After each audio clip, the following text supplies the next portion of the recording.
Well, good afternoon, and welcome back to NASA headquarters for part 2 of the Pluto New Horizons Encounter Briefing. I'm Dwayne Brown with the Office of Communications.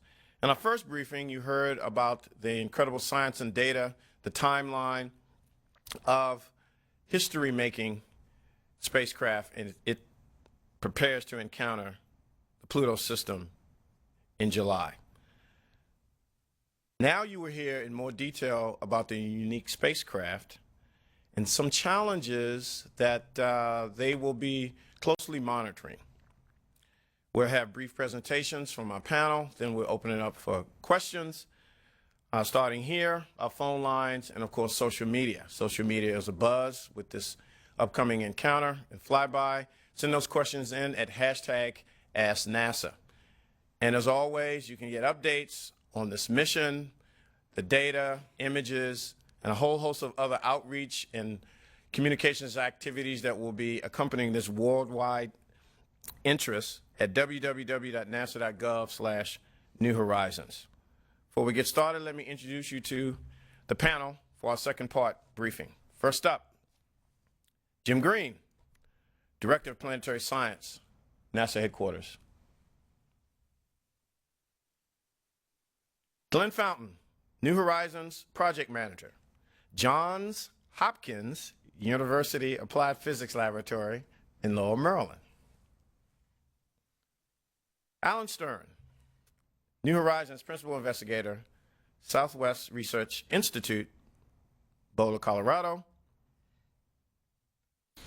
And Hal Weaver, New Horizons Project Scientist from Johns Hopkins University Applied Physics Laboratory in Lowell, Maryland.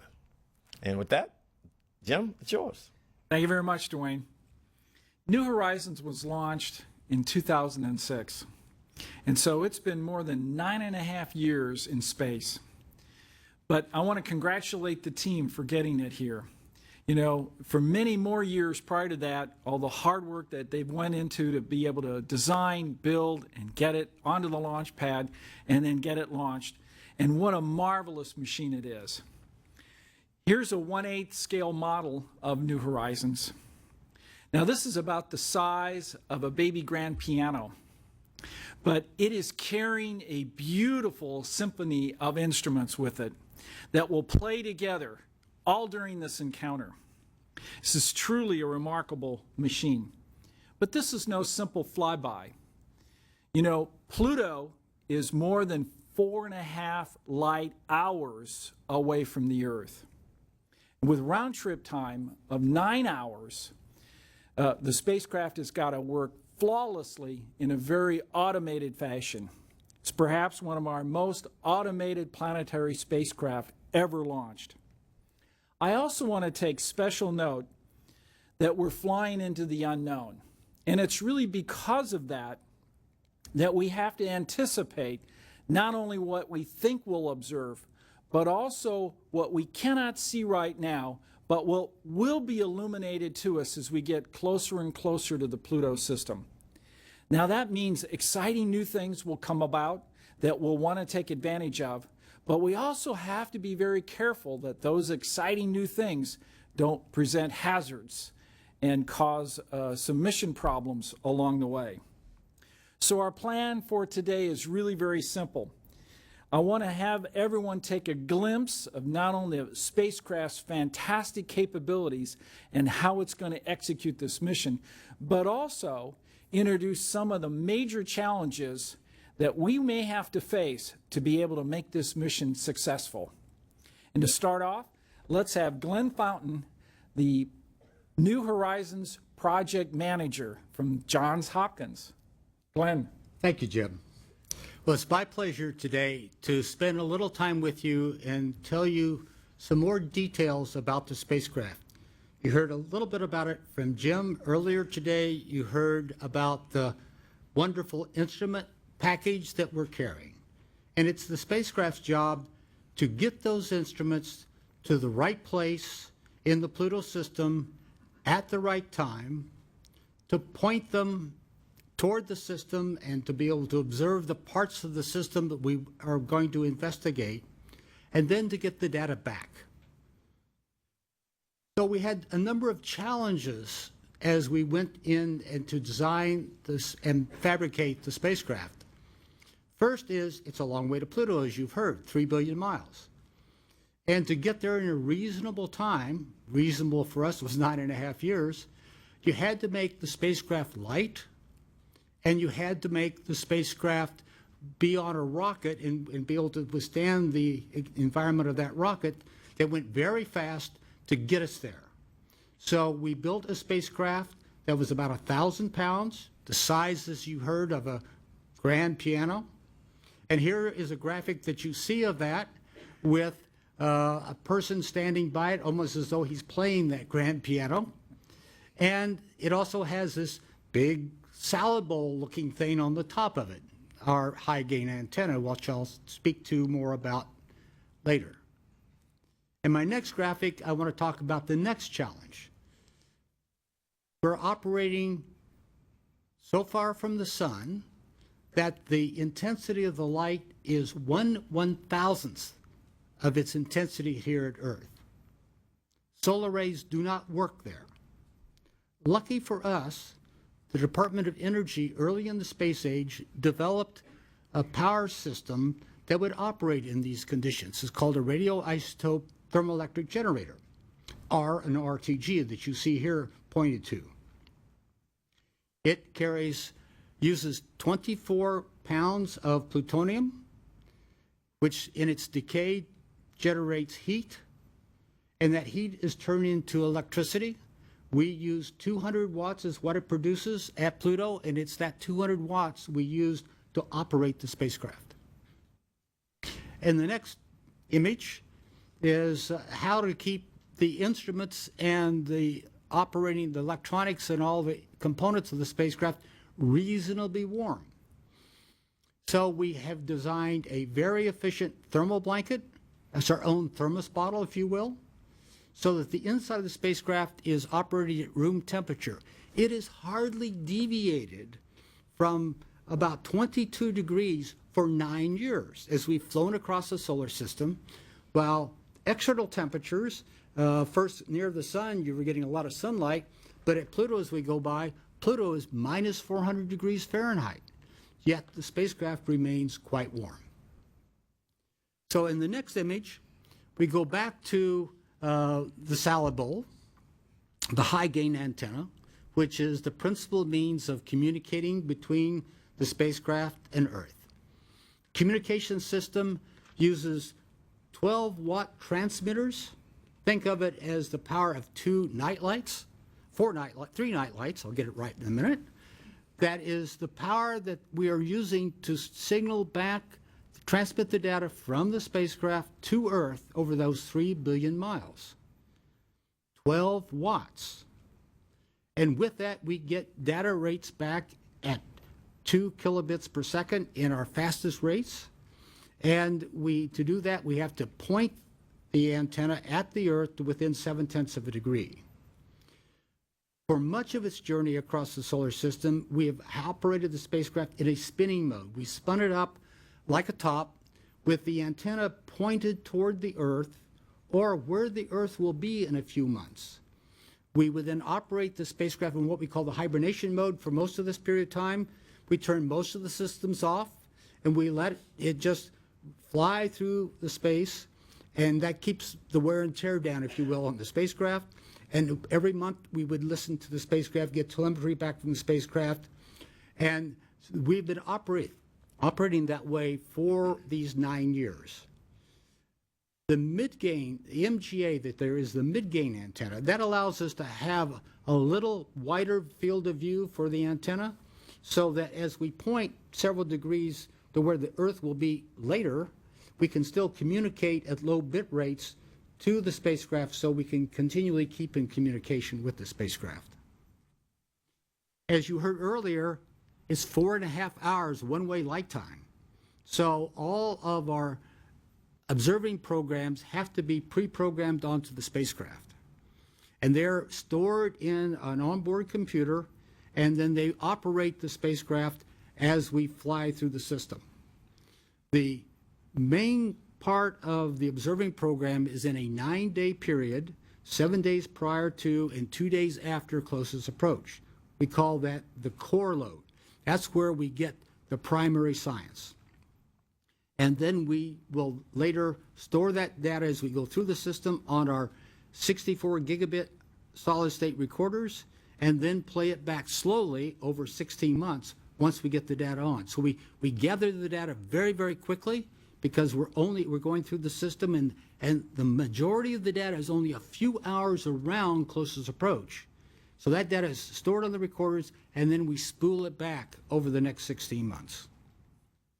In the next chart, I'll talk a little bit about how we point. So this is a model of the spacecraft, and as we've been flying with the antenna mostly pointed to the Earth, and then we can rotate the spacecraft, cause it to despin, and then operate it in a 3-axis mode so we can point the instruments. Here's LORRI, the long-range reconnaissance imager that you're going to hear a lot about, at various objects. We can then point using these thrusters that you see here in this image, so they allow us to slowly move the spacecraft back and forth. On the next chart, you'll see also 2 star trackers. They're right here, and they allow us to determine where the spacecraft is pointing. We also use an inertial measurement unit, which is inside the spacecraft. It consists of a laser ring laser gyro, which measures rates very precisely, and it has an accelerometer, so we can measure when we want to make a trajectory correction, the acceleration that we're putting on the spacecraft. With these components and a guidance and control computer, we can point the spacecraft to better than 1/10 of a degree, and we can control the rates of motion to 1/1000th of a degree per second. So we get very precise pointing, and that's how we take the data as we go through the system. So next chart, I want to talk a little bit about the resiliency of the spacecraft. We're going a long way. This takes us a long time to get there. So we built a lot of redundancy in the spacecraft just in case some component fails. So far, nothing has failed.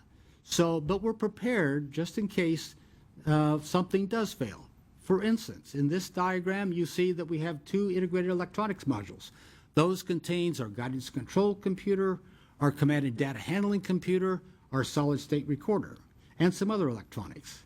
On the next chart, you'll see the transmitters. We have 2 transmitters and 2 receivers. And the next chart, you see that we've got 2 IMUs, inertial measurement units. And in the next chart, the 2 star trackers I talked about. And in the next chart, you see a number of thrusters. We have sufficient thrusters on the spacecraft so any one thruster could fail and we could still complete the mission successfully. So all of those systems we've carried along and still maintain the mass we needed, the weight we needed to get there in 9.5 years. On the next chart, I want to talk about the other part of how you make use of this redundancy. It's called the autonomy system for fault protection. So we have a computer program that runs on one of our computers, and it checks the system to see if any component is having a problem. If a component is starting to fail, it will switch the system to the other redundant component. And it will then send a signal back to Earth and say, hey, something's gone wrong. You ought to intervene and see what you need to do to be sure I'm doing everything right as far as the spacecraft is concerned.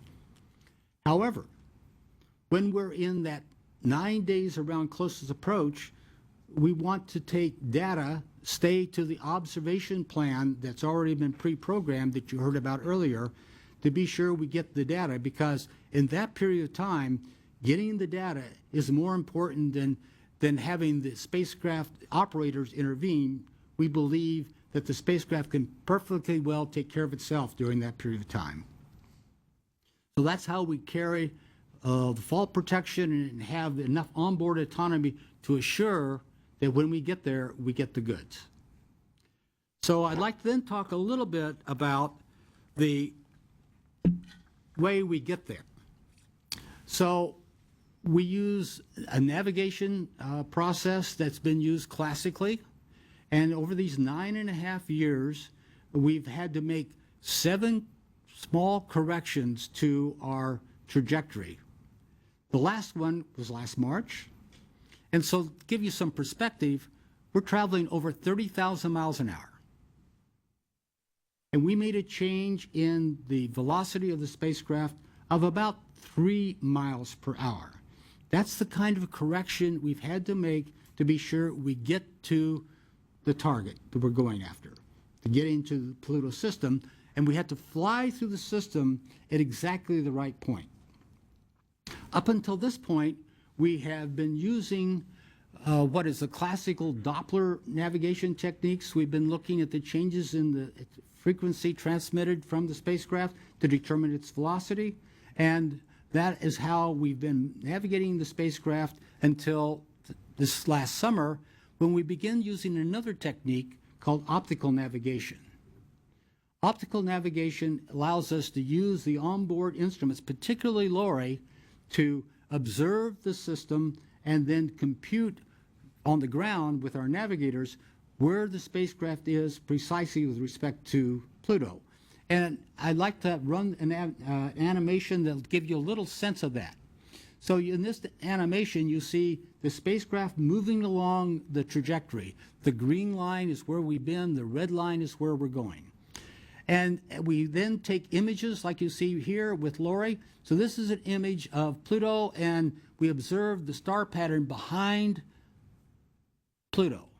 And as we move along the trajectory, you'll see the stars move relative to Pluto, the apparent motion, just like when you drive down the road and you watch the telephone poles move relative to the background.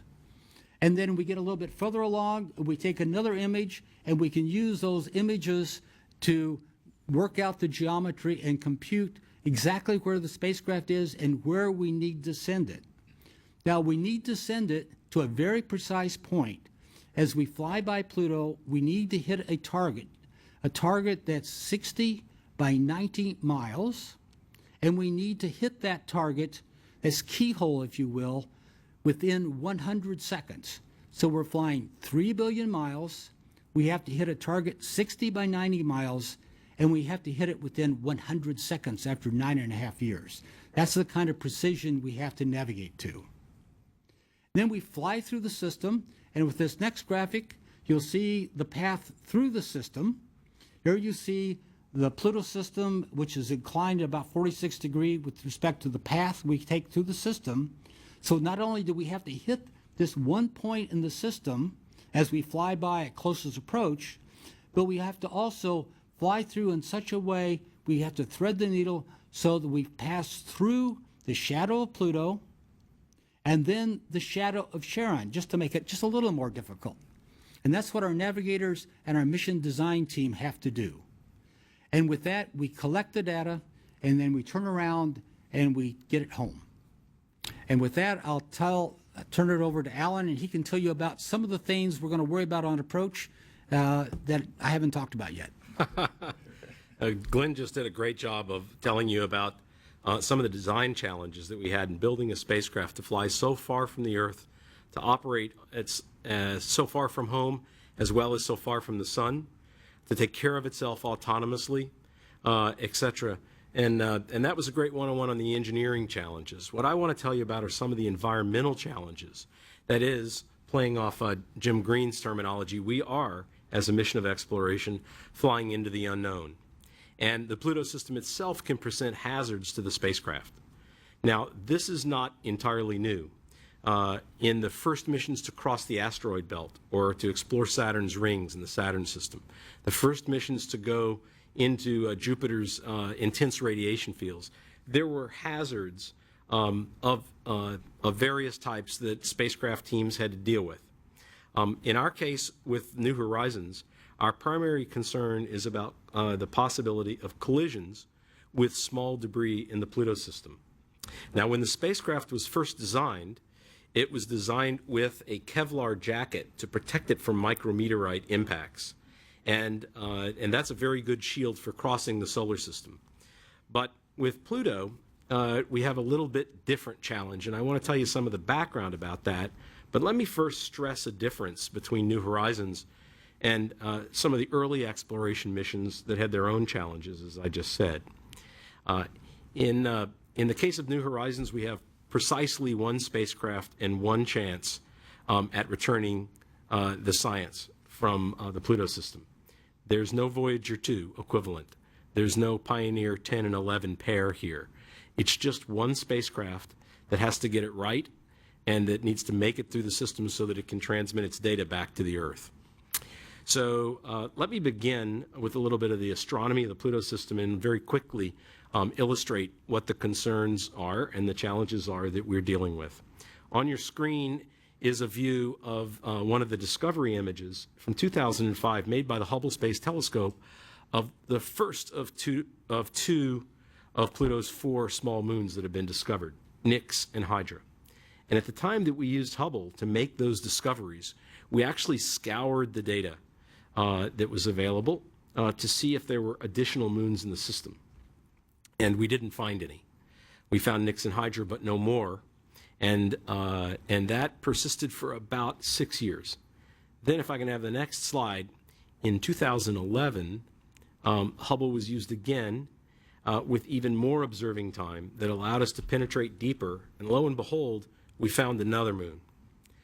And then next view graph, in 2012, we looked with Hubble again, and we found yet another. So a total of 5 moons, 4 small moons, and it seemed to our team that every time we look harder, we find more satellites. Now, our concern is not that we might hit a satellite.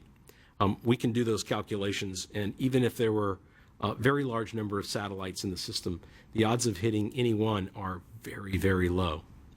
The problem is this.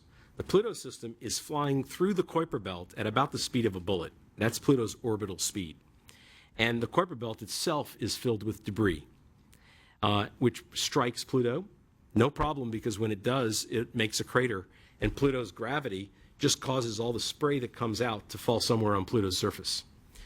That same Kuiper belt cratering process strikes Charon, the big Texas-sized satellite, and it has enough gravity that the ejecta also just flies suborbitally around Charon and lands somewhere else, like on our moon or like on other icy satellites. But the small moons, because they're low mass, have very low escape speeds. And when they're cratered, the ejecta, the spray that comes out of the crater, gets into orbit around Pluto. And tiny particles, even the size of rice pellets, can be lethal to the New Horizons spacecraft because we're traveling so fast, 30,000 plus miles an hour. So we developed a concern that the Pluto system may have unseen debris, either due to satellites we haven't discovered, due to rings that are consisting of small particles, or due to ejecta that comes out of the craters on the satellites that we do see. And this was back in the 2011 timeframe, about 4 years ago. And so we put together a hazard analysis team within the New Horizons project. And they began to analyze this problem. They also went back and took spare parts left over from the construction phase of the spacecraft and retested them to determine their hardness against impacts. If I can have the next chart. The basic problem is a double-edged sword. When you find small satellites, as a scientist, you're very happy that there are more things to study in the system. But because those small satellites can generate hazards of their own, there's also a concern generated by the same thing that can be a scientific bonanza. If you look at the next time step, you'll be able to see a graph with time along the horizontal axis going from 2011 to the present day. And then on a logarithmic scale, factors of 10, are estimates from modeling and testing of what the probability of a loss of mission or a severe impact onto the spacecraft might be. And you can see back in 2011, the earliest, simplest calculations led us to believe that this could be a real concern. But as we added more and more fidelity, more physics to the models, and as we did more testing of the spacecraft components back on Earth to determine their hardness, our degree of concern declined with time. And you can see that directly in the plot.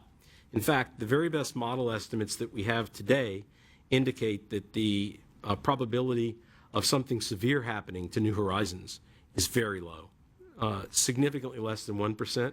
In fact, around 1 in 10,000 is our best estimate. But nonetheless, even though we predict that the chance of something untoward happening is very low, we want to make sure that we've taken every precaution to have a successful mission with New Horizons, particularly if we discover things that we don't expect or that the models, such as in this graph, don't predict. So I'll step to the next time chart and tell you about what we've done. And I want to summarize several things. First, we put in place plans, which will begin in May, next month, to image the Pluto system with the LORRI imager very intensively, to make very deep images from on the scene, on approach to Pluto, to look for new satellites or possible rings that could present hazards.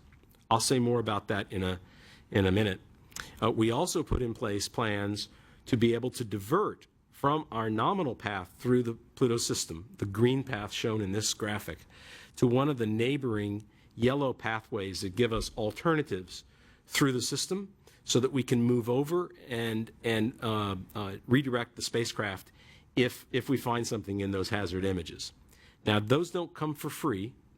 The alternative trajectories called Shabbats, the yellow ones, which are called Shabbats, have less science potential. Now, it may be necessary if we find something that's concerning about the survivability of the spacecraft to lower our grades a little bit to make sure that we don't fail at the Pluto system due to those hazards. And we're perfectly prepared to do that.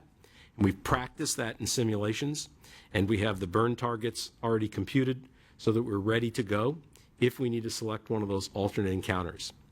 The other thing that we've done is that we put in place some science downlinks just 2 days and 1 day before approach to get some of the very best data off the solid state recorders and down to the Earth as a just in case, like Neil Armstrong's contingency sample that he picked up before he did much of anything else, to make sure that he had something in his pocket in case he had to return up the ladder.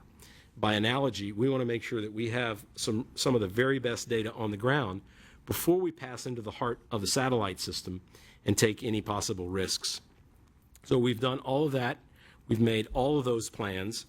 And now we're on the heels of the beginning of that watch campaign. So if I can have the next time step, you see listed on the left in that little table the dates of the first days of each of a series of campaigns, 2 in May and then several more in June, as we get closer and closer into the Pluto system. And on the right, you see those squares that are overlapping fields of view from the LORRI imager compared to the orbits of Pluto's known satellites.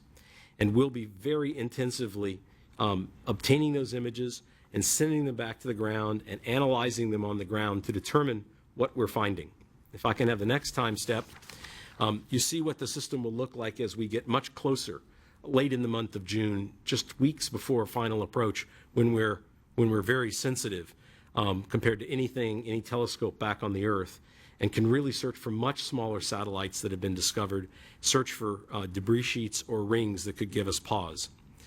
So I think you can see that we're taking this very seriously, but I want to emphasize, and I'll do this with the last time step, that our very best knowledge of the Pluto system is that it does not present any hazard to the spacecraft. Nonetheless, we have planned a very extensive 7-week campaign to study the system as we fly up to it and to be prepared to take alternative courses through the system.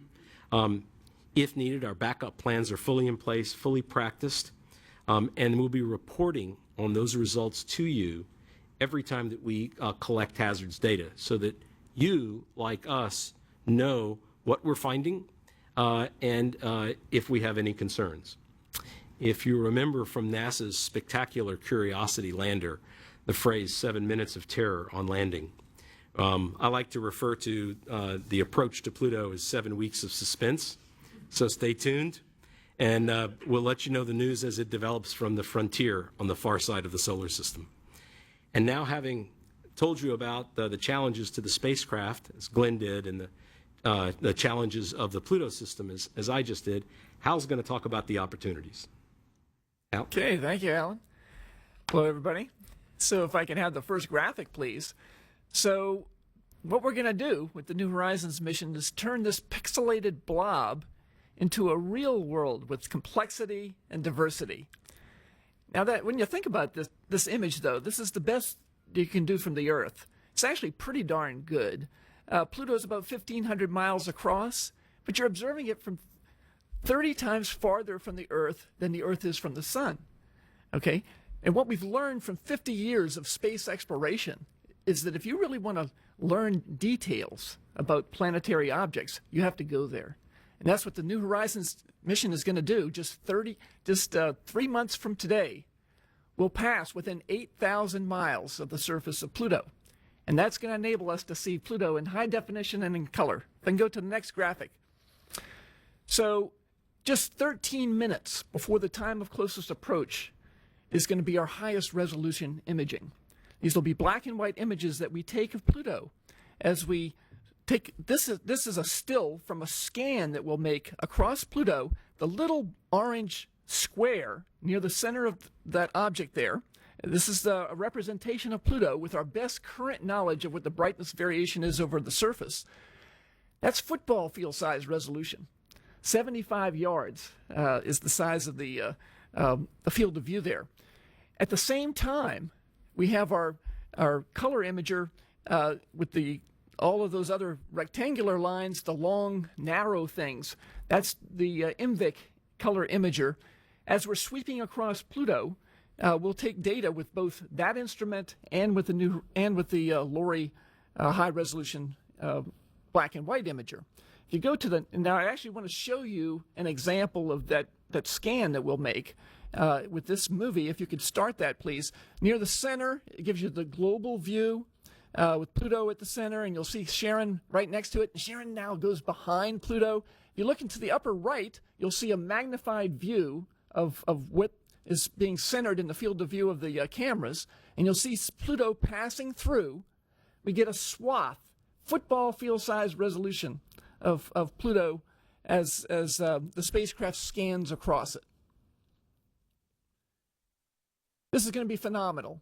Of course, we don't know what we're going to see.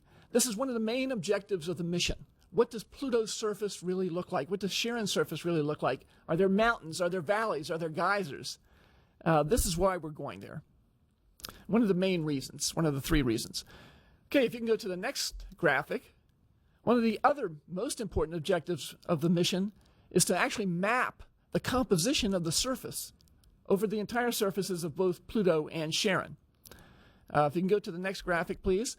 And we do that with a near-infrared spectral imager called LISA. The best we can do right now from Earth is a global view. And it's already been very interesting. We can tell there are very exotic ices on the surfaces. If you look to the left there, that's the spectrum of Pluto. All of those dips, what those are fingerprints of exotic ices on the surface. Molecular nitrogen, methane ice, and also carbon monoxide ice. On the surface of Charon, you have plain old water ice dominating the surface. But what we're going to do with the New Horizons spacecraft and the instruments on the New Horizons spacecraft is actually more than 65,000 footprints on Pluto and Charon, where you can now map the distribution of these ices, and it'll be more than just what you see here. We'll discover new molecules, new species, organics on the surface, be able to map those over the entire surfaces of both of those objects.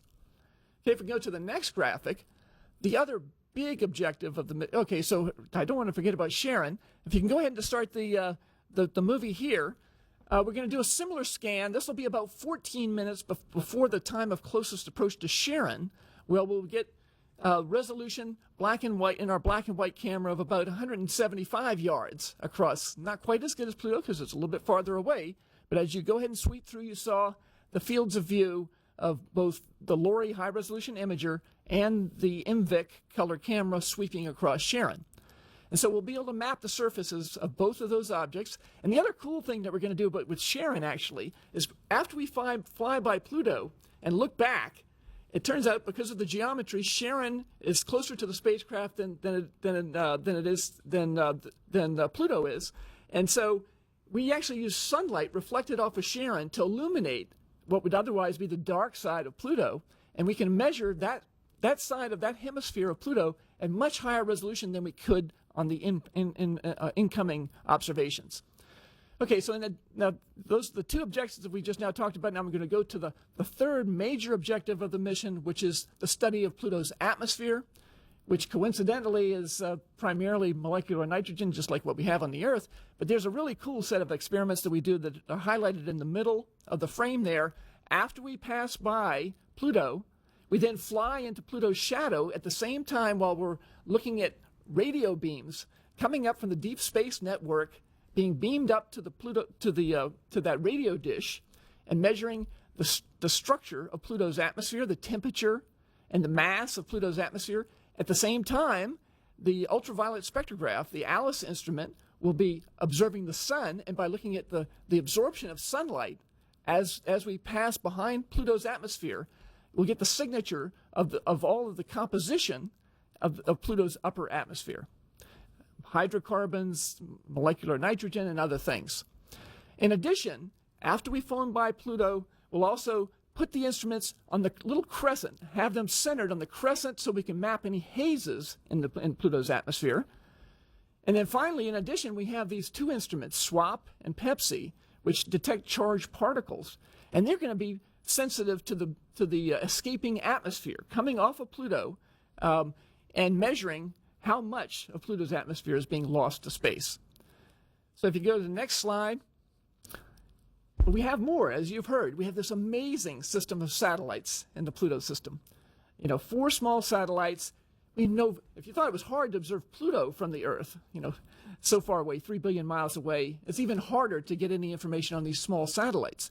But by passing close by, as the New Horizons spacecraft we'll be able to get we'll be able to see finally what these satellites, small satellites, look like. We can't tell now whether they're 30 miles across or 100 miles across. They're probably highly elongated objects, what their rotation rates are, and so forth. What do they look like? Here's some examples of icy satellites in the Saturnian system along the top there, and then one of the small satellites of Jupiter down below Amalthea. Might look something like this, but who knows? We're talking about the Pluto system, much farther away from the sun. It'll be very interesting to see what those surfaces look like. And that's what we'll be able to do with the New Horizons spacecraft. Okay, if we go to the next slide. In addition to just measuring the sizes, the shapes, what the surfaces look like, the small satellites, as Alan just said, we're going to be doing some very deep imaging to look for new satellites. We might discover some other ones, and we'll be looking for these dust rings. So we go to the final slide. Just point out that this is the best ever initial reconnaissance of a planet in our solar system. This is the initial exploration of this whole new zone, the Kuiper Belt, that we didn't even know existed until the early 1990s. This is our first step into this new land, and we're going to be applying sophisticated modern instrumentation, a very comprehensive science program, and squeezing out as much as we possibly can, because this is truly a once-in-a-lifetime opportunity. The one other thing I want to say is that even though we have a laundry list of specific scientific objectives that we're addressing, the thing that we also have learned from the 50 years of space exploration is when you go somewhere new, we haven't been there, done that in this case, you're going to learn something you probably could never even imagine. And that's going to be part of the excitement of this mission. So 3 months from now, remember, visit us at the New Horizons, at the Johns Hopkins Applied Physics Laboratory, where all the data will be coming down, and we'll have an opportunity to see what the Pluto system looks like. Thank you. Unique spacecraft or unique mission. Thank you all. Okay, so in the first briefing, I started with the phone lines. I didn't get a chance to see if any of our folks here visiting headquarters have any questions. If you have any questions, please raise your hand. If not, we will go to social media. We'll take up. We have, and please wait for the mic. Identify your name and affiliation, please. Can you hear me? Go ahead. Yeah. Shelley from Discovery Channel. So I know it's very exciting about these satellites that could be discovered, also very concerning. I'm just curious about the timeline between now and July, when you think you might be able to see things that could be satellites with low mass, that could be the source of more debris, hazards, that kind of thing. Okay, I'll speak to that, and I'll tell you a little bit about the associated timeline of how we'd react to that. The initial imaging that I showed in my package that's going to be made in May is going to be competitive with, but not significantly better than, the very best imaging that we can do from the Earth and Earth orbit. But as we get into June, and particularly late June, in the last couple of weeks of June, we're going to have significantly better capability in those last 3 sets of hazard imaging to finding the small satellites and rings that you're asking about. And so we'll be downlinking images at the fastest pace that the spacecraft can handle and getting them into the hands of the hazard team to look at those data, to make an assessment of what we're finding and whether anything that we're finding can generate a significant hazard.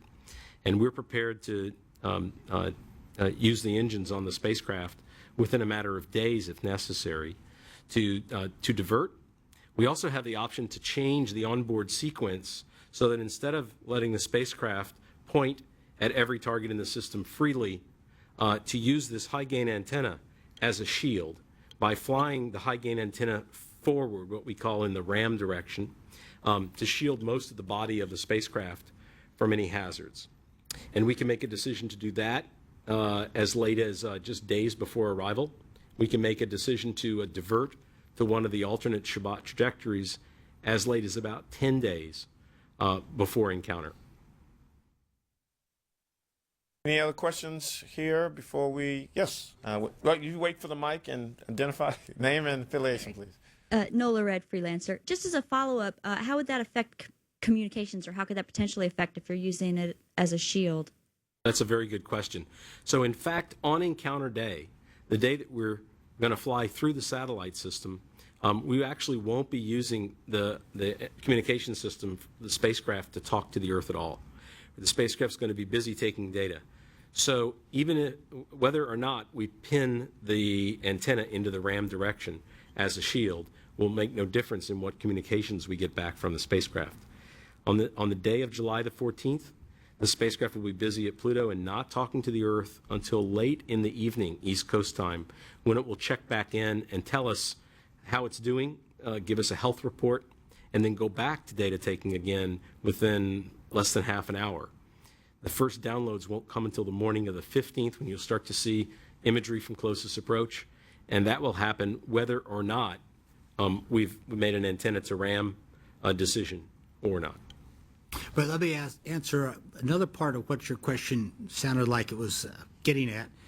The putting the antenna forward and having, if we should have a particle hit it, will pull a hole in the antenna, but it'll be so small that it will not affect the communication. Good point.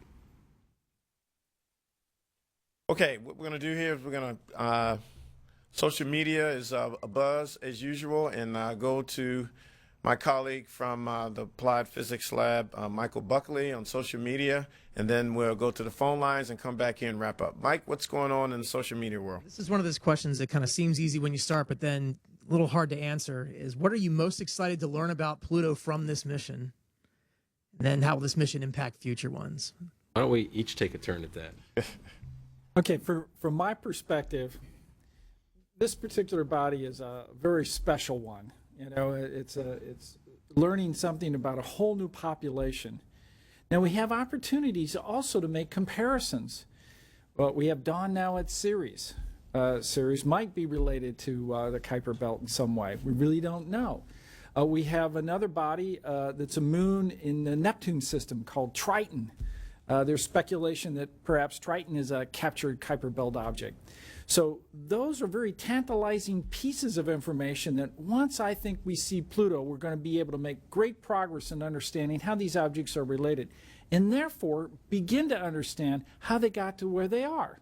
You know, what was the dynamics within our solar system that moved these bodies around, got captured perhaps, or put in the asteroid belt, and how did that happen? And those are huge steps for us. And for me, there's the comparisons that we've already had in the solar system. How is Pluto alike or different? And I'm always in love with geography. So I'm interested in the geography of Pluto. And that will be exciting. We get these images back, we look at the topography, we look at the geology. That's going to be an exciting piece of data for me. Well, I want to answer this in three parts. I want to first say that I've been working on, as a member of the scientific community, I've been working for over 25 years now, since 1989, to see a mission fly to what we used to call the last planet. What we now know is the archetype of the third class of planets in our solar system. And so at one level, more than anything else, I just want to unwrap that Christmas present that's been under my tree for 25 plus years and see what's inside. My technical specialty is the second part of the answer, because I'm very interested in Pluto's atmosphere, its composition and its structure, and what the Alice and Rex instruments particularly have to tell us about this exotic kind of planetary atmosphere that can actually teach us about some of the conditions on the early Earth. But I want to leave you with one thought. It may be a long shot or it might not be. I want to leave you with one word: liquids. I think one of the most interesting things that we can do with New Horizons is look for cryogenic liquids on the surface or in the interior. In the interior, like an ocean, as Bill McKinnon spoke about in the earlier panel. On the surface, there are many fewer possibilities, but there are materials like neon, for example. There could be rivers of neon that have been speculated about, or evidence of past liquids flowing on Pluto's surface. And that, I think, is something really exciting that we're going to be able to test. Yeah, so I can't really say any better, about the scientific objectives of the mission, but what I'm really looking forward to is, what does Pluto really look like? Is this it behind us? Does it look anything like this at all? I mean, it's this is our best, just knowledge of what we already know about Pluto and Sharon, and we have these astronomers have spent a lot of time trying to, use the Hubble data, the brightness variations over the surface, and the color measurements to sort of figure out, how much variegation, how much coloration there is on Pluto and so forth. But really, I can't wait to see those high-resolution images that we take near the time of closest approach and see what it really looks like. Okay.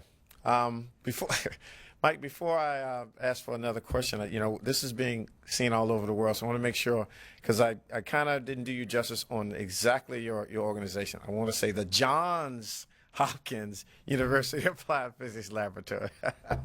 Okay. What you got?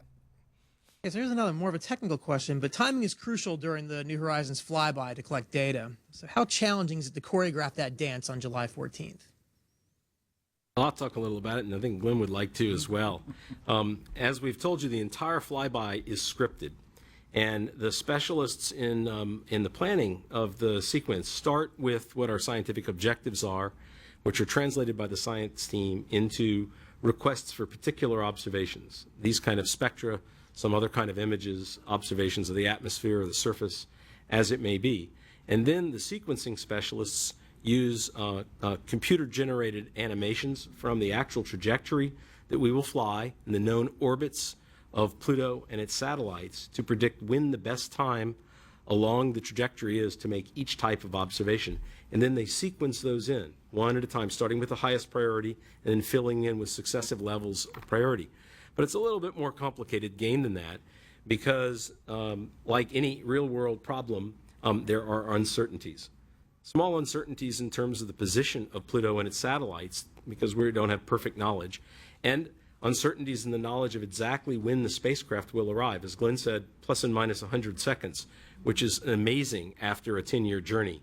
But nonetheless, in 100 seconds, New Horizons moves almost 1,000 miles. And so there can be some significant parallax in looking at the satellites and the planet itself.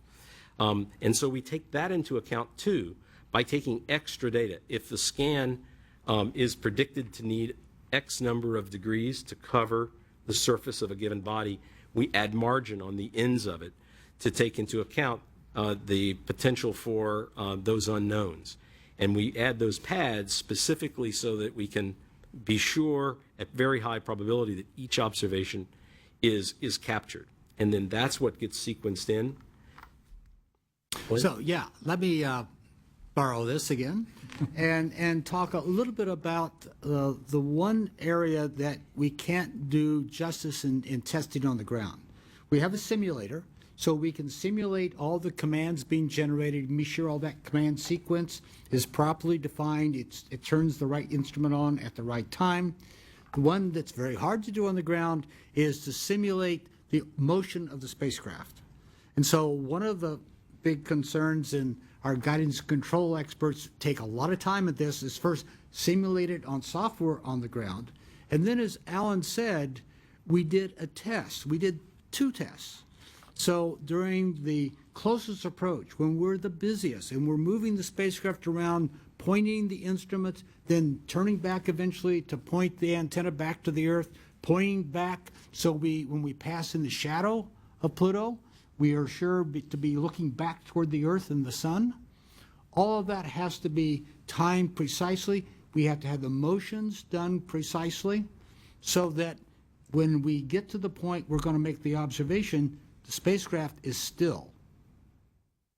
And we did that by doing 2 tests on the spacecraft, one in 2012, where we did that very busy time right around closest approach. And then in 2013, we did the entire 9 days. And for me, the most important thing about that test was to see that the spacecraft motion did exactly what we expected it to do, which it did. Okay, let's go to the phone lines, and then we'll come back here and we'll wrap up. And I believe first up is Alan Boyle from NBC. Alan? Thank you. I wanted to ask about the global coverage of the imagery. Since you're going through the shadow, how wide will the coverage be? Will you be able to create a high-resolution global map of Pluto as well as Charon, or will there be some things missing just because of the trajectory? I'll take a crack at that. Alan, it's a great question, and people ask that question to those of us on the science team when we give public talks. So this is a good one to answer in this forum. Let me start by saying that much of the imaging that we'll be doing, the global imaging, will be with the LORRI instrument that we've spoken so much about. It's a telescope that feeds a CCD camera, and its telescopic capabilities are very important because Pluto itself rotates on its axis very slowly. It takes, in fact, 6.4 days, almost a week, to turn on its axis. And one consequence of that is that we will fly by one hemisphere of Pluto, and by the way, Charon has the same rotation period, one hemisphere of Charon, and be able to image it with LORRI and with our Ralph color and black and white cameras as well, with the kind of resolution that Hal was talking to you about. But the other hemisphere, we will last see half a rotation or 3 days before, when the spacecraft is still millions of miles from Pluto. And LORRI, because of its long focal length, its magnification capabilities, allows us to do imaging of the far side hemispheres 3 days out. It's actually very good. It's the reason we put LORRI on the spacecraft, because it gave us a competitive edge in doing more science, even from afar. And the kind of imagery that you'll see of the far sides of Pluto and Charon are comparable to what you might see if you took a pair of garden variety binoculars out and looked at the Earth's moon. So pretty good. Now, there are still some other terrains, and I'm giving you a very detailed answer, but there's still some other terrains that are difficult because Pluto, being tipped on its side, as Glenn showed you, has the equivalent of the Antarctic polar night, where in one hemisphere, there's never any sunlight in 2015. And so what we've done for that is we've arranged the timing of the flyby, the day of the flyby, to be such that Pluto's giant moon Charon is behind Pluto and casting its own moonlight back into those permanently shadowed regions. And after we pass the planet, we will look back again with the LORRI camera.